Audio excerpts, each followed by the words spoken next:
దేవుని నామమునకు మహిమ కలుగునుగాక. ఈ ఉదయకాలము మీకందరికీ వందనాలు తెలియచేస్తున్నాను.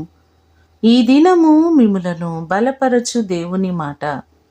యెహోవా తన ప్రజలను ఎడబాయువాడు కాడు.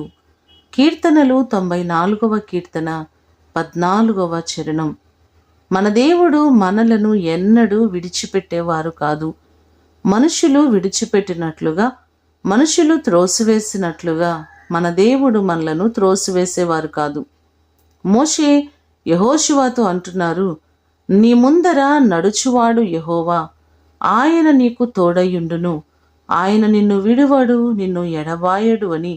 ద్వితీయోపదేశకాండము 31వ అధ్యాయము 8వ వచనములో ఈ మాటలు మనకు కనబడుతున్నాయి.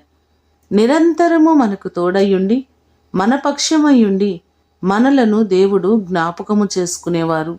ఒకవేళ మిమ్మలను అందరూ విడిచిపెట్టవచ్చు, అందరూ మిమ్మలను తృణీకరించవచ్చు, కానీ మీ దేవుడు మిమ్మలను ఎంతగానో ప్రేమించుచున్నారు.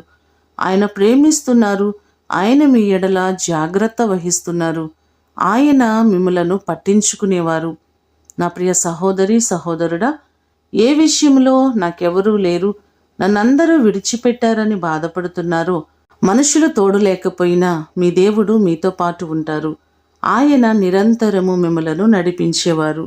ఈ మాటలు వింటున్న మీకందరికీ దేవుడు తోడయుండి ఆయన మిమ్మను ఆశీర్వదించునుగాక. ప్రార్థన చేసుకుందాం.